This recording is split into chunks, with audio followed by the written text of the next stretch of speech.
couple of good fights and like game's over. You're so far ahead of the curve. You've built very efficiently. Even in a dangerous fight or one of the big fights, you don't have to use stopwatch. You haven't wasted gold on Azanias, which you are not going to have to use multiple times because you don't need the stasis effect multiple times. And I thought this is a really good point to point out. I think Knight is done the best Ahri build I have seen so far, and he's obviously now on 25 stacks and a Medjai's on the Medjai's and then Death Cap as well. So that's just worth talking about because I think that only really him and Caps go towards this more. Medjai's second is incredibly efficient. It just punts you ahead of the curve, and it's really, really efficient. Okay, cool. That's what I want to talk about. That's literally the only thing which Knight is a Chad, and he's very intelligent. He's very intelligent, importantly. Big order. Oh, well, that's not very... Eh. Let's go towards draft. Yeah, we're gonna hang up. Oh, man.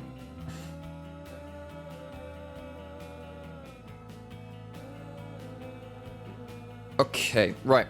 Let's go do Fnatic T1. I might move my stuff around. Hello, yes. I'm now going to be in my Discord for mutuals to hop into if you are analytically minded. I don't want like too many people in. I'll probably only have like one or two. But as Harold, you are here. You get to be the chosen one for now. Yeah. For the blessed one. For now, okay, so, Fnatic T1, I can stream you my screen, actually. Oh, I'll just watch the stream. This will be easier. I'll do it on, like, low res, but you should be able to catch that. Okay, well, hopefully this doesn't tank my ability to stream this stuff. Anyway, it should be okay. Right. So, let's go back to the starter bans, actually. We are seeing a lot of LeBlanc bans on blue side. Do you have any insight into that? The LeBlanc bans? Yes. I think it's more. Well. Hold up. Sorry, just having a moment. Alright, Fnatic are on red side. No, they're on blue side. Fnatic are on blue. So blue. I think it's and they just banned a it on blue respect side. ban. Respect ban for what, though? Faker. Faker LeBlanc. But this has been happening across the board against multiple mids, and Faker's been going towards more Akali than he has been going LeBlanc right now. I get that. I mean, against Faker, I can understand it, but we've seen this in a lot of different situations where LeBlanc has been banned on blue side. And I'm not entirely sold on it, because for me, I'm like, maybe teams are worried about that jeopardizing a first pick Azir, because you can play towards mid jungle to kind of kill the Azir, but I don't think it's... I think it's because they want to take away the lane pressure of destabilizing an Azir's early game. Yeah, I guess there's the Akali okay, no, so this is a big thing, right? So if you are playing so a lot of the meta right now is playing priority mid, right? And that typically means Azir, Talia, you're pushing in. Sylas and LeBlanc are very good, and I kind of mentioned this earlier, but I can do this again. If you have your mid lane, and like you're holding the wave as LeBlanc here or something on level 2, well level 3 importantly for LeBlanc. So if you're holding it at the tower, and you want to hold it where you have space to run down. Yeah, so then if the enemy tower's here, you've got like a long way to run back. LeBlanc at level 3 can jump over the wave, can E you with the chain, and the jungler kills you, right? So it actually challenges priority. And we saw this in Genji versus RNG, where they played Lissandra to the same kind of idea. Idea. But even with this, Fnatic are like, okay, cool, Aatrox is safe, I guess. You are not going to get Fjord. So what are you looking at now? You're looking at like, what, Gnar? Gnar and Jax. Gnar and Jax. Those are the two. Or I guess Jax primarily, because Jax actively wins, Gnar just neutralizes. Yeah. Well, Jax doesn't really win until he has one item and some levels under his belt. He can push in the first few levels as well. So you get early prior, and that's fine. So yeah, this but you is get level prior up to level 3, and then level 4 Aatrox with 2 points in Q has enough. Yes, but level 3, level 4 is when the junglers are on their first, second clears, and that ends up being really important. So I still think it's relevant. Like it is like, it's not straight up winning all the time. It's not a crushing matchup, but there are points you can play around. So they ban away the LeBlanc, but they let through the Akali, who is Faker's answer into Azir, and we saw that on day 1. I think this might also be down to scrim bubbles. Because blind picking on Akali here is such an ego check because I don't Razork is the think it best is. Poppy we have in Europe. Yes, so And the Poppy is the open. problem. In terms of the individual 1v1 in mid, I don't think that's an issue. No, 'Cause, Akali, like, it's like we talked about this yesterday. Akali uses health as a resource while Azir uses mana, and lane is relatively stable until level 6 when Akali has kill pressure. Yeah, but this is the T1 problem. This is the T1 problem where like they view things in like lane isolation, not as an overall comp. And this is like a very typical thing of T1 where like they go, haha, you are going to pick Azir. I will pick my counter first, and you will have to play into a counter matchup, even though I'm blind picking. And that's all well and good. But like then obviously the Poppy comes through, and people are just like forgotten about this pick really. Poppy's still pretty good, guys. It's still pretty good.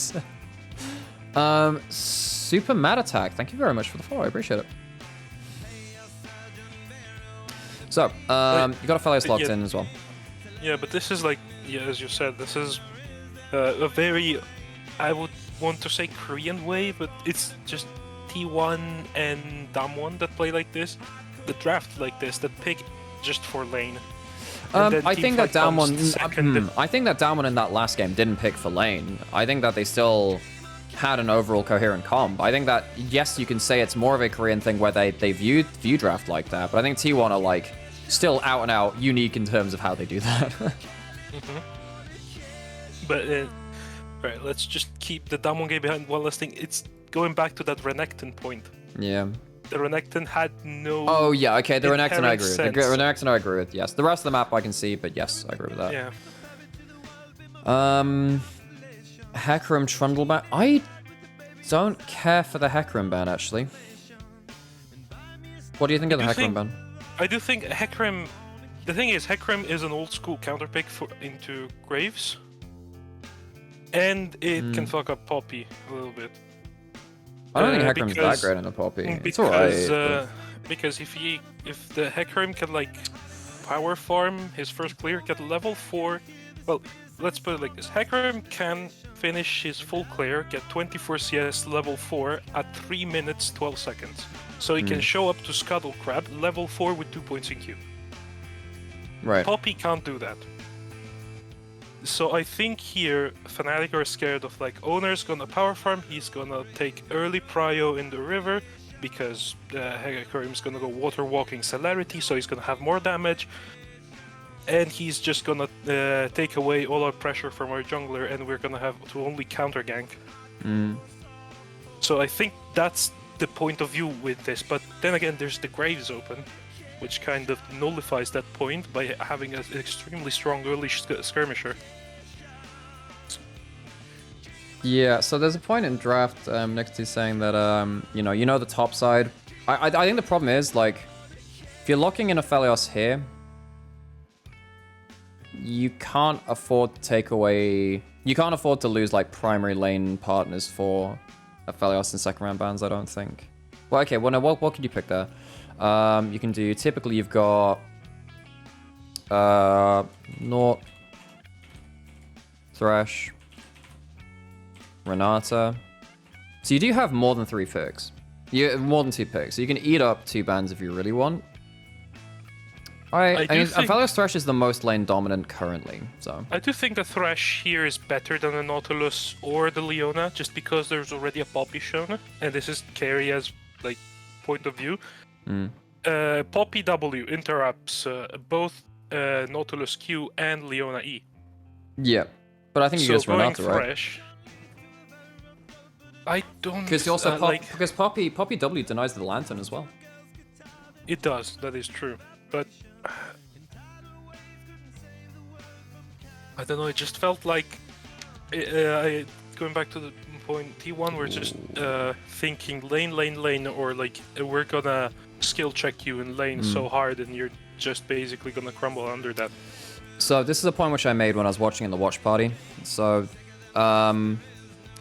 we know that Azir is a long-range champion. Of course, Akali is not going to help against that much. And a fellow can only really do that when he's got Calibrum Crescendum, the rifle turrets. Lucian, a lot of people get mistaken about this champion. I think he's low range. He is when he doesn't have his ult, because his ult is incredibly long range and really annoying to play against. Because if you're playing against First Strike Gale Force, 1-item spike Lucian with his ult. And then you've got the Imperial Mandate on Nami as well. Good luck walking up to mid lane. Good luck being the first target into the fight. And right now, actually, there is no one on this team who can tank a culling. Absolutely no one who can do anything about that. You don't have an Ornn. You don't have someone that can deal with that. A Maokai or even a Pantheon. Or something like that. Or anyone that can even disrupt the culling, right? Something like Trundle can at least put through a pillar. And this is actually not helping you in that regards either. I think this is the T1 thing. It was like, haha, we have a counter lane. Nice. So you do have strong top lane.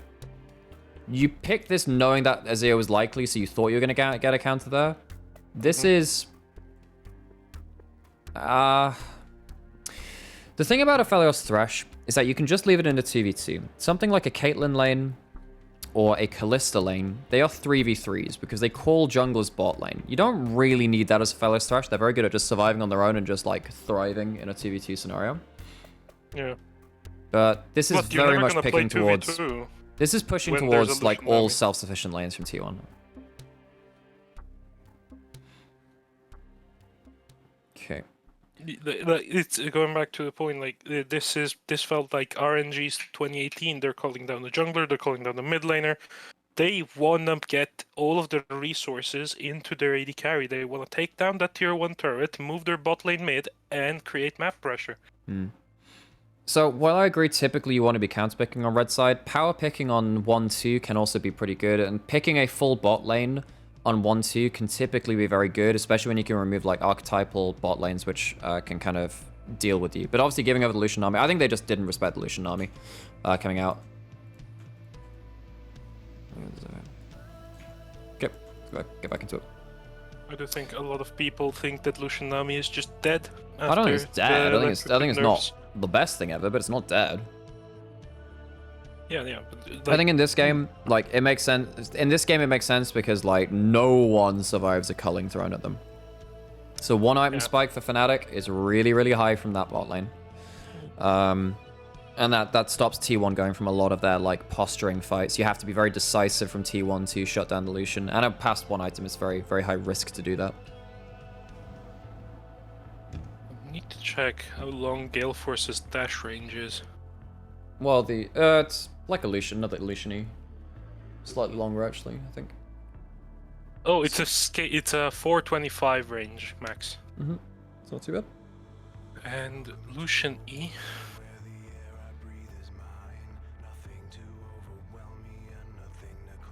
So the bonus of the bonus of having something like this too, by the way, because you have a bot lane which gets prio very early levels. Very few things deal with a Aphelios Thresh like this. Something like a Varus Tahm Kench actually can, because Varus is just like really annoying in early lane.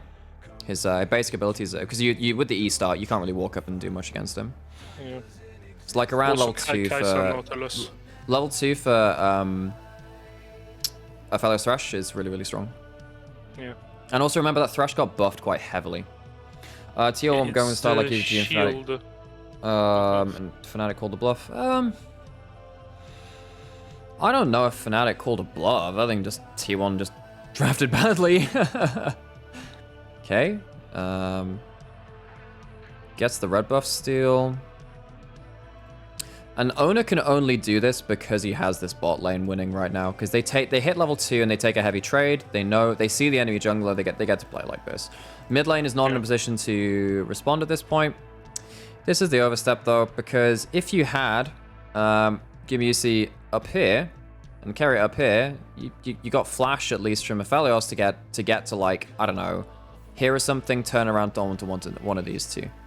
But this is... Yeah, this is Ona being...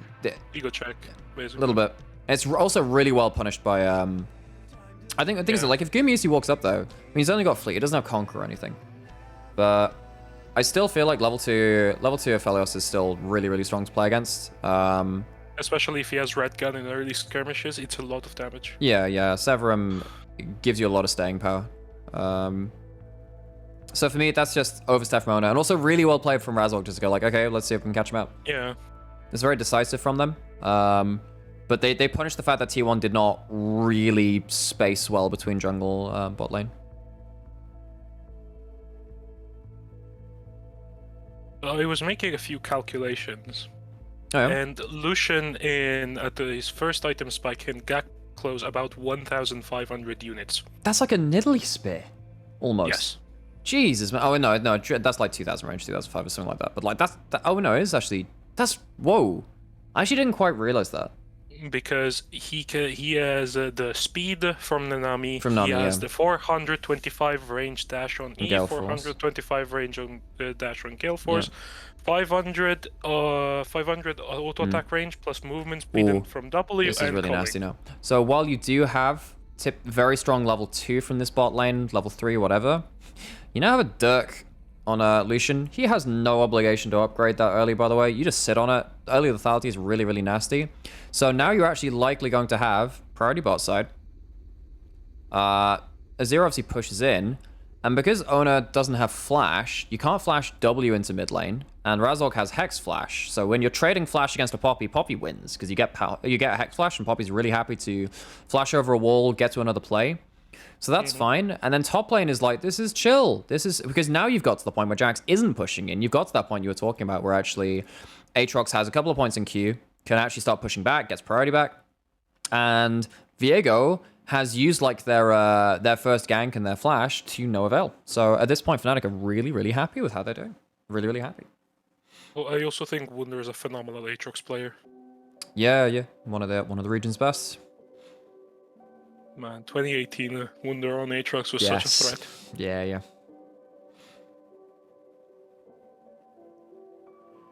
Oh, man. As soon as upset is 6, that lane can 2v3. Yes. Especially when you hit like after one item as well. Oh, this is the bug. Yeah, because he DCs. He DCs and he takes the hard trade. So we'll skip after that point. So they chrono break and They chrono break to just before that. What the hell happens with that though, man? it was a classic. So nothing happens there. They don't get the trade. Fnatic pause hack. Yeah. Wait, can you go back to like as soon as the game starts? What did Guma usually start the game with? Did he go longsword 3 pots? Okay. Longsword 3 pots, yeah.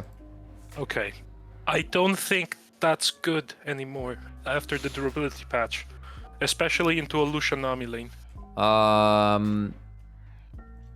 Having the extra HP and Omnivamp. I think you get away with it. Blade. I think you get away with it because Thresh is so strong in lane nowadays. They buffed a lot of his damages That as is Thresh. also I true. think that would be my reconciliation. Aphelios is also a champion that wants to hit 2 item spike as fast. Well, 1-2 item spike as fast as possible. You have really bad weapon combo here, so you can't. This is a really bad weapon combo. You can't play around that. Also, Guma uses choices for keystones are being weird. This is a really good way to illustrate how the Lucian Nami are now ahead, by the way. Because remember at level 2, when Ono walks into Razork, immediately T1's bot lane goes for a fight. And they're like, wow, cool, level 2, awesome. What happens here? They're going for a fight this time. Lucian Nami, baby. And like suddenly half HP's down, you've dropped an Ignite, and like, it's not nearly as one-sided, right? Especially when you've got these early items. Upset is really happy to do this. Also, I think particularly for Dirk builders, you can start 3 pots longsword. yeah, I think you can do if that for you're gonna them. I build think you a do that for Dirk, them, yes. just not for like non-collector Dirk builders. Yeah, like if you're gonna go for a Dirk, starting longsword is Yep. great. Like Jace, Aatrox. Ooh. Razork gets Razork gets away with a lot there. Because if Razork dies there, suddenly you actually get to stop this being as clean as a reset from Fnatic's bot lane. You get to actually get control of this bot side a little bit more. That would have been nice for T1. That would have been really nice. It's not like a game-breaking play, but it's nice.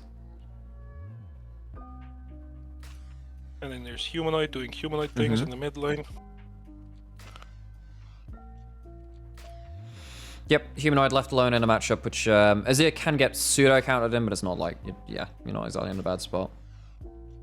Also, like we've seen Airy into Akali as Azir, but I think First Strike is so much better. He gives you so Yes, much I agree. I think every time you're going for poke and builds, yes. I think what we've seen is that First Strike is just a better, more available electrocute if you ever get to consistently proc it. Oh, they're switching around. Okay, what's happening with the switch, actually?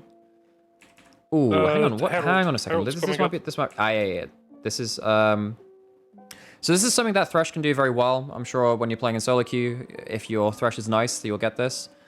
As you can see, you'll be able to spot this down here.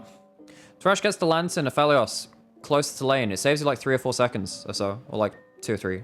And that can actually be very important at this point. They actually, because of the weirdness which happens with Razork, it stops upset and Hylissang getting like a clean reset. They actually reset second, which means that Guma and Keria get to get towards that lane first. Jax has already started going bot, ended up teleporting towards that. Incompetent. Follows. Getruths and Brilliant Bee, thank you very much for the follows. I really appreciate it. Thank you. Do you think Humanoid is top 3 mid laner at Worlds right now? Well, let's talk about that. We can go into that question. Man. Let's go into that. Alright, so Let's see who is at there's Worlds. a lot of good mid laners this edition of Top the 3. World Championships. Is it in question? Could you make an argument for that? Oh, Rev, thank you very much for the Prime. I I think appreciate an it. argument, there is an argument to be made for him to be top 3 if Fnatic manage to stick with this kind of playstyle where they can pick the lane dominant champions and a jungler that can bail them out and go basically unpunished throughout I think lane. I think that Humanoid is playing better than Caps. I think he's the best EU mid right now. I think currently Caps and From what we've Larson. seen, yes. I think that Humanoid's laning phase has been incredible. I mean, hang on, let me zoom in. Zoom in. I think that Knight is the best mid at Worlds right now. I think Knight's Ahri game.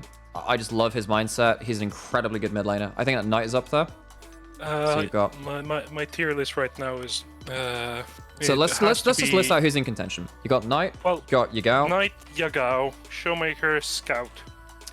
Showmaker's had a good tournament so far. Yeah. I do think I Caps can- is really good. I can change the font size. I didn't realize I can do that. Wow. I do still think Caps is really good. And we've only seen 2 games of him so far. I think that Humanoid is better than Caps. So for me, like, while Caps has the upper level, based off what we've seen so far, especially because Humanoid's had plans as well, Humanoid had. So let's put Humanoid on this list. Humanoid. And you know what? Shovi's not had a great tournament so far.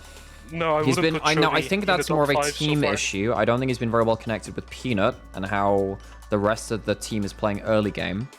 Chovy is obviously pretty great, but I think that he's been disconnected and we haven't seen the best of him yet. I think that as it stands, okay, like, do I think Humanoid will be like top 3 by the tournament ends? No. Do I think he can be top 3 right now? I think there is an argument to say that Humanoid has had a better tournament than Showmaker.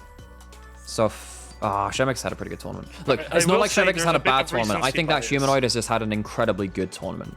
And then obviously, like, Fake, and obviously Fake has had a couple of good games too. He had a hard draft in the second game. I think that his Akali game was really good in the first one. Yes, the Akali game. You know against what? EDG was Currently, good. I think my top 3 would be Knight, Yagao, Humanoid, Showmaker, Faker.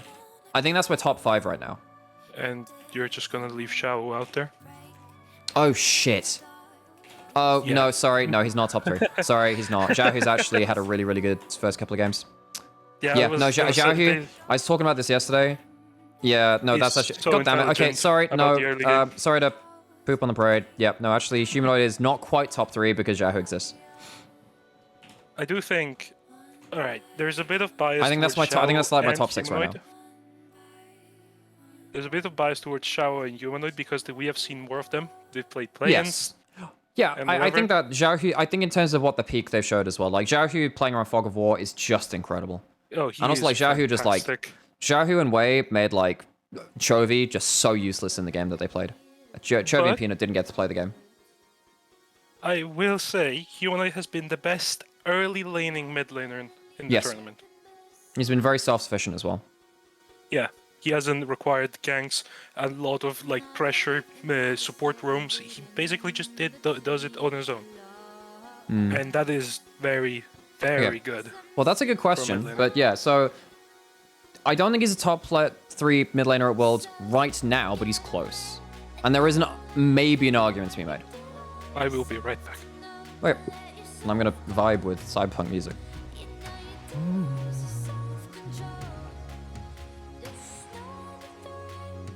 Oh man, I haven't finished Edge Runners, so like obviously no spoilers in chat anyway, but like no spoilers also because I've not watched it, but yeah. Watch the first couple episodes.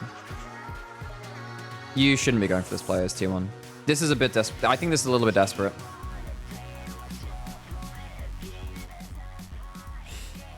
Yeah, I know. I know there are some Sag moments coming up, but again, yeah. Okay, so Gumi, Yusi, and Kerry get a little bit ahead of what was happening on top side, but they choose to actually make the play. You're against Herald. So T1, they initiate this swap right because they have a better reset on bot lane. I need to not have the line that thick. So they have a little bit of a better reset, so they can get towards top lane a little earlier, maybe open some stuff, open up some opportunities. They choose to go towards bot side, try and play around Zeus, and that makes sense. I think if you do get a kill onto Jax, yeah, that actually starts making the game a little bit difficult for Fnatic because you can start losing through side lanes, and Jax can actually legitimately like 1v2 this kind of duo 2 if he has flash. He has to flash flash to get something past like the Poppy W, but you can kind of do that point. However, trying to cross map versus a Herald is not it. That's not great. You're also... People will remember this when lane swaps were meta. Having prior mids in... mid lane can get a little bit isolated, but like... Having a prior mid in current like lane swappy stuff is really annoying because it allows you to just respond to the play very well. That's why Lissandra can get very... I think RNG are going to be really, really strong in this tournament now if they get to play loads of Lissandra stuff. You can't make this play though. I get the idea. I get that this is a very important play, but like, these guys were dead anyway. They don't even need to channel that TP. They actually get more out of that play than they should have done. Yeah, I mean the level you can't dive a level 9 Aatrox with ult up. Yep. With ult ready. Yep. I do think this game is fairly different if that early play doesn't work out. I think Fnatic. I think Razork. Oh man, Razork is just really good. Razork's a really good player when he's on his game. I think I don't want to say it because I don't think when he has the highest highs he's the best player because that's Upset. When Upset performs, Fnatic looks like an unstoppable machine. True, but I think that a lot of that is predicated on Razork doing similar for Fnatic as to what Malrang does for Rogue. Like he ends up making the kooky plays which stabilize the lanes. He is an instrumental player. You can see, by the way, like how much T1 are forcing onto this matchup because it is so important. If Jax gets ahead, it saves the game for them, I feel like. But that's 2 attempts. Wunder absorbing pressure wonderfully at this point. Like, Wunder has absorbed so much at this point. He's doing more than fine. Gets himself his first item. Back into lane. Gets a flash for his trouble as well.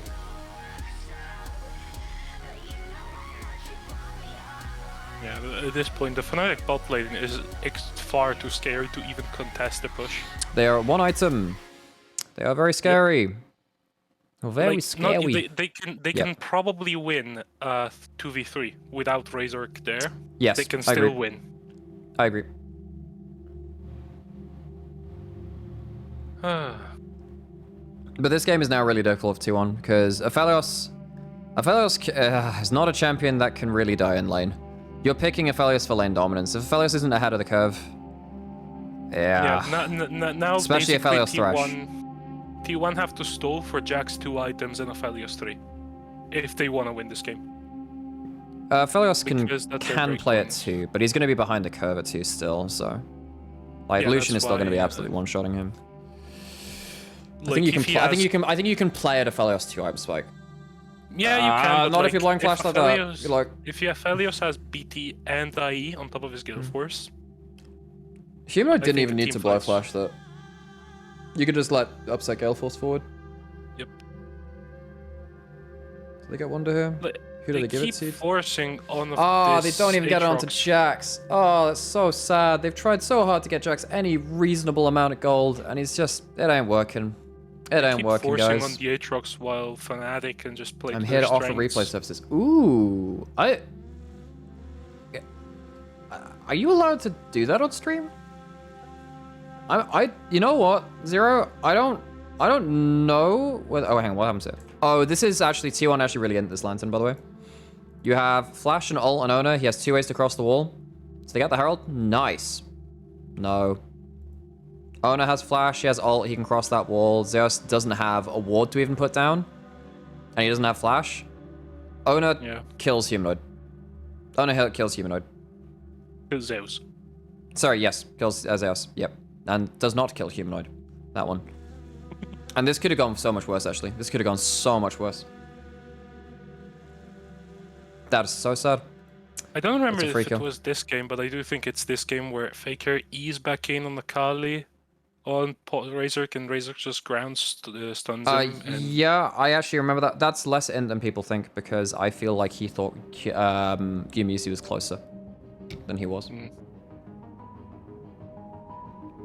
But I do think, like, in this group, when we're gonna see them again on Thursday night, I have no which idea. are gonna finish. Yeah, I checked earlier. They're gonna finish this group, so this Group A is gonna finish on Thursday. Okay. Wait, is the other Worlds games today? Is it a break today, or is it? Yes, no, today there are still games. Oh man. And then we have a break until Thursday. I think he thought it's good to end if that means Ona can reset. They are never taking that fight. They are never taking that fight. Zeus takes the lantern, Ona gets out with his ult and W ult, flash, whatever. Like, that's super poor from Ona to allow Zeus to just kind of die for free. I want to point out one thing. The rapid fire cannon spike for Lucian is far bigger than people think. So this is actually a bigger point. Yeah, you go on your point, and I'll give my opinion on rapid fire cannon after that. Yeah. Rapid fire cannon Lucian, in this way, it's played to be like, you start the fight with your W, you hit the double auto passive, you get the movement speed, and then you instantly kill somebody by Gale Force E-calling. Thanks for the follows, I appreciate it. It is such a weird interaction because you get 2 autos off with your passive at rapid fire range, and you get the movement speed from your W. It is such a strong item on Lucian right now. Yeah, you can also WE forward as well. So like it's guaranteed double tap auto. It gets you your first strike. It just, it's really cool. So also the thing for me, so this is when there was a lot of times in spring where we had the Aphelios Jinx meta, where we would see Jinx go for rapid fire cannon, or Sivir would occasionally do this at a couple of points. I don't think this is just because of first strike. I think that fire cannon was always potentially a thing on Lucian to get like easier double tap accuracy and whatever, or like more chance to get your double tap off. But in this particular sense as well, when rapid fire cannon is built on AD carry, you're giving up some stats, particularly for the ability to play around mid lane wave priority. Because if you have like long lane, you've got like the wave somewhere in the middle, right? What rapid fire allows you to do is get the first auto onto the wave before your enemy AD carry, and it means you're constantly like an auto ahead of them if you're similar in terms of wave clear. It's a little bit different than like when you're against a wave clear ADC like most of the ones in meta, I guess. But for someone like Lucian, allowing him to actually stay a little bit back as well can also be very helpful. But it's more efficient on something like a Jinx, right? Where like she actually wants to get the rapid fire rocket auto onto the wave. But typically, rapid fire cannon is very good to give you just a little bit extra room to maneuver on the mid wave. So it helps you very much when you're contesting for mid waves like this. And that's actually where the one item spike of Lucian really goes towards. Like when you have Gale Force and you have Imperial Mandate, you want to be in mid lane because as you see here, Gyumusi, if he contests mid wave, he gets dashed on you and he gets like Hugely burst out. So having the rapid fire cannon, just again, it doubles down on trying to fight over mid lane wave prior and just jumping on someone in mid lane. It tends to work like that pretty well. Yeah, there's oh yeah, I'm a huge Seldwell fan. I am a huge Seldwell fan. So yeah, I got a lot of them. There is a thing about rapid fire cannon. Like we've seen Caitlyn in this meta mostly being played with lethal tempo. Comp plays Caitlyn with fleet footwork no matter the lane and goes rapid fire cannon second unless he's really far ahead, because fleet footwork rapid fire Caitlyn is extremely obnoxious. Yeah, because they're both energized attacks. Yep. Yes, yeah, I think that replay files, I'm pretty sure you can't use them for content. I'd imagine that's for like team or like internal use. Okay, so big fight coming up. Well, Ona discovers what Poppy W does. Razor is such a nuisance. Yeah. Faker doesn't burn flash, he knows he's dead. Freebie. They do kill the No. Lucian. Who gets the shutdown, actually? A Faker. In any other Faker kills game, him with, I'd say that's great. The Kali ain't doing shit this game. There's too Yeah, much there's stuff. a Poppy and there's an Aatrox. Yeah, I mean, this was Faker going, give me a Kali, they're gonna pick a Zir, and then like, oh wait, Poppy exists. Oops. I do Yeah. wish we'd see more AD mid laners into Akali. Well, you're not really getting a Kali blind pick in mid lane, unless you're, well, you do if you're Zeka, I guess. Who would you pick into a Kali? Gangplank or Jace. Gangplank or Jace. I think basically Jace make just Akali's dies. lane Oh, this is the unplayable. fight which people think Faker entered, which I get, it kind of looks like that. So, T1 do not win 5v5s. No, no way. They're too far behind, and the Lucian's too far ahead. You burned Culling. Culling is a huge kill tool, as obviously we know. You've got the E down here. Now, I think what Faker actually makes the mistake of is not the choice to go in, but choosing to go in. So Gumiusi is here.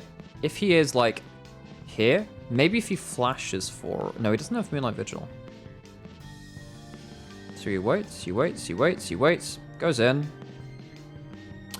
Oh, what happens with that tidal wave, actually? Zeus.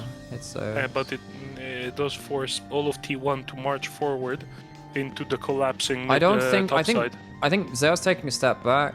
He doesn't have flash anyway. I think this is close to being good from Faker. It's not good, but it's actually closer than you think. Because if T1 or like if Zeus is in range to jump forward. I don't think it's bad because he needs to get in there anyway to deal Haley's the damage. bubbles, man. Great bubbles, actually. Yeah, I don't think it's bad from Faker. I just think it's low awareness of what your team actually. I think it's a little bit of desperation. I think it's desperation realizing this is the fight that we win. And in fairness, he knows that the fight is like a winning fight. They actually take a 2v2. They managed to split the fight. I think if you split the fight with T1's comp when you have a Jax, you got an Akali, you got a Viego getting resets, I think that's a winning fight because typically, Azir, Aatrox, and also Nami, they want like grouped up fights where they can kind of like burn down targets as a five-man unit. Aatrox loves when the enemy's grouped up, so he can get those big sweet spot stacks and the healing and the damage. Huge healing value. But T1 take the group fight. That works on them. So that's fun. Good for them. Also, I think at this point, Honor going for the Blade of the Ruined King is weird. He should just be full utility and go for that man's plate second.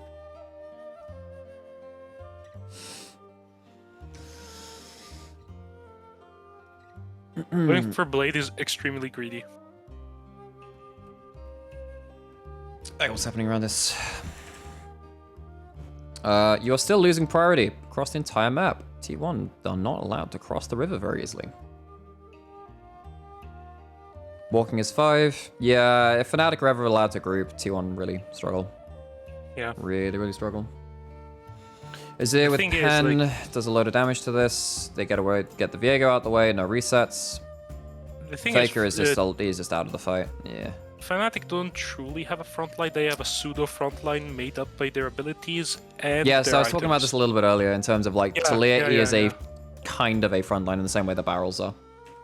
Okay, so they go through. In this case, Fnatic's front line is Poppy W and Azir. Yes.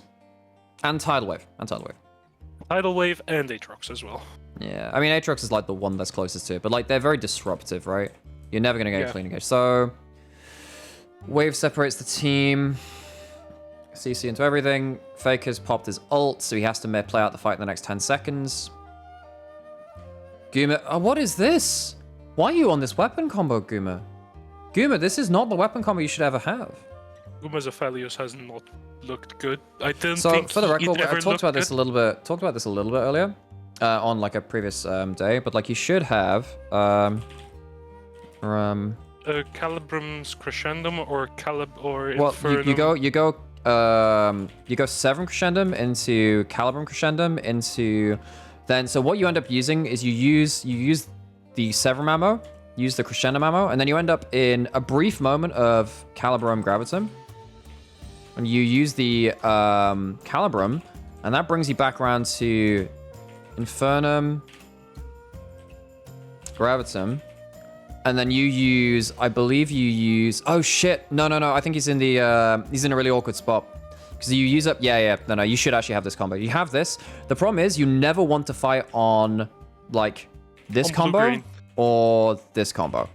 And then what happens after that is that you have, like, Infernum. So Infernum Gravitum is fine, but then you have, like, Infernum Calibrum. And you want to use the Infernum ammo. Because what happens after that point is that you end up... shit, no, sorry, I'm actually messed up my combos. There's something wrong here. What you'd like to do in any team fight as Aphelios is get an Infernum Q out. No, he's just messed it up. He's just messed it up here, I think. Yeah, you're on... Yeah, because actually what happens here... What would have happened was, he would have been on Calibrum Gravitum. He would have been on this combo here. And he used up the Gravitum ammo instead of the Calibrum ammo. Because if you use up the Calibrum ammo, you get around to Infernum Gravitum, which is actually an okay combo. It's good utility, good amount of burst. It's not like consistent DPS, but you shouldn't... He ended up using the Gravitum ammo instead of the Calibrum ammo. Because if you use Calibrum ammo, it brings you back into this perfect rotation where you have... Because what happens is, when you're at the top of this order in mid-game, if you have Severum Crescendum into Calibrum Crescendum, that is like a solid 2 minutes where you should not be able to fight the Aphelios. Those weapons are too strong. Yeah. So this is really awkward. He's messed up his weapon management. He's really messed up his weapon management, and that shouldn't happen. It's a standard combo. I mean, Guma, even in spring, I don't think Guma's Aphelios was ever his premier pick. It was, we all remember. Oh, he Guma's had some Jinx. great moments last year with it, or like he had some great moments with it. Yeah. Yeah. Like his Jinx is like, great, but Jinx is just more of his champion. I do remember like, I don't think. This is a really awkward. This is a really awkward time, by the way. They just like split the call. This shouldn't be because yeah, that's just awkward. But you can't be fighting with this combo. You just can't be fighting with this combo. No. This is not where you fight. It's not that hard to play around Aphelios. Like, Aphelios just calls out the weapons he's got, the 2 minutes which he has, like, his weapons. Where it's like, yeah, you have 2 minutes in every rotation, effectively, where, like, I'm sticking on this ammo. Like, I have, like, good time to fight. And you have, like, 3 big combos you want to play around, right? Typically, as Aphelios, you play around your, yeah, your so you have Severum Crescendum, then you have Calibrum. Calibrum Crescendum. And Calibrum Crescendum, and then you have, like, you kind of skip some stuff, and then you end up having, like, Infernum, Gravitum sometimes. Gravitum Infernum is really good for, like, skirmishes in the river when you can hit 2 or more people. It's good when you need to be bursting rather than, like, constant DPS. But, like, yeah, people get stuck on this one.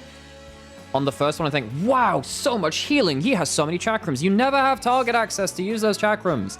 It's situationally the most powerful, but most likely not going to be. The most powerful one... dueling combo. I don't think it is. I actually think it is the best sustain one. It's the best anti-dive one. If you're on Calibrum Crescendum, though, because the rifle turrets use the extended range and allow you to apply the mark from the Calibrum, it allows you to keep auto-attacking at range. You, like, double or triple your range. Calibrum Crescendum is the most broken Aphelios combo because it combats his weakness, which is not having range outside of this combo of Gravitum Infernum where you're firing your ult forward. That's the one time you have real range is when you have your ult with that. Calibrum Crescendum is super broken. And a lot of people get stuck on the Severum Crescendum and they think that like, wow, this is super broken. I'm like, yeah, it has some good stuff too, don't get me wrong, but like, it's the rifle turrets are the ones which are really broken. It's also like the big, like, ankle weight of any Aphelios comp. You have to play around him when it comes to team fights, when it's the game. Yeah, but he wins you the game if you play around him, so that's the bonus of it, right? He wins you the game if you play around him. But this is just poor weapon management. You shouldn't have this combo from Guma. You shouldn't have this combo. He's messed up his weapon combo. And then Razor is a Chad. And either way, if he has that combo, don't fight. Because that ain't going to do you much. That is not a synergistic combo. Like, wow, you get like an extended AoE little bursting on the end. It's not like it's not the huge combo of the other ones. I think Infernum was hyped up so much by the old plays that we see, like the pentakills, yeah, the instant one-shots, yeah. Like, Infernum is still good, don't get me wrong. It is. Like, Infernum is good with Gravitum because, like, particularly, the other thing is that if you use the Dusk Wave from Infernum, like the active Q, like you can get multi-grav them very, very quickly. It's very good for like the AoE turnaround. I mean, It's also your Prio combo as well. It's Prio. Infernum Crescendum is also really good.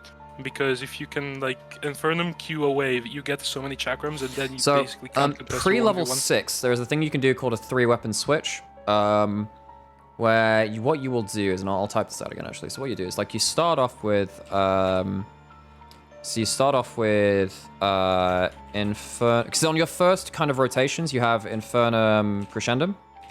Yeah. So you have and on your first rotation you should have Infernum Crescendum at some point, or like you can aim towards it, because pre six is the highest damage you can get before you have your ult. So you have Infernum Crescendum. You spend this, and what you're looking to do is use last ammo on Q on a wave. And what happens after that point is you use it and you get Severum. So you have this point where like you've used. So what happens is for every minion you hit with the Q, you get a chakram. You get a chakram. So if you hit 6, so that's like, so at that point you have like, what? Oh shit, I've just, okay. So like, so you've got like 6 plus chakrams. Use Severum Q to spin the shit out of stuff. Get more bladey things. Lawnmower. Spin even faster and fucking... You lawnmower. Yeah. Anders, thanks for the floor, I appreciate it. Yeah, so you end up getting to this point where like you 3-weapon switch, where this switches out after you use the Q. The Severum Q also gives you an extra bit of movement speed as well, and you just like shred people. So pre-level 6, that's what you're looking for. If you ever end up on Infernum Crescendum, there is a point where you can set up your weapons so you get Severum out of your Infernum, and you just like plop. Yep. Lots of chakrams. Oh, I hope you have a nice day too, Anders. Thanks for stopping by. I appreciate it. And this is pretty much game at this point. Obviously, like the Baron's gone, so good luck. Yeah, but they're 10k down T1. There's no coming back in this game. Yep, you have failed your awkward fights already. Yes, I like. Pause for a second, please. Yep. And rewind a little bit. Too far? No, a bit more actually. Approach or there what? we go. There we go. Here, slow it down. You can do that. Go to like 2 zeros. Yeah, 0.5. We see here, like, all right. First of all, owner gets kicked out by Poppy ult, so there is already no threat of a steal. We see Zeus going for the flank, and this is what I was talking about, the pseudo frontline of the Azir, removing the flank threat of the Jax by moving it into the rest of the team and then playing it front to back. Yeah. This is such a good combo and such good team fighting by Fnatic. Yeah. Humanoid's had a really good eye on what he's doing with his ults and fights. Larson's also had like some really good games with it too, right? Yeah. Had that, yeah. Okay, anyway, this is effectively game after this point, right? Yeah, like, I just wanted to point that little thing out. Yeah. At this point, effectively the game's over, so there isn't much to say after this point. It's just like, well, you failed the few fights you could do. And I'm not going to say it comes from that early jungle skirmish. Definitely doesn't help. Honestly, that is a key moment, because if you get control of the Aphelios Thresh, gets to take plates, actually Aphelios maybe just ends the fight. Because if Aphelios snowballs are some of the most difficult things to deal with in League of Legends in Pro. Yeah. Yep. So that's effectively the game. There isn't much. There isn't much more I want to say about this. It's literally just like they just take fight. Humanoid could have bought a Magi. Maybe. Azir is not the most AP hungry champion. Like he doesn't care about it as much. There's a lot of utility. He has the luxury. He has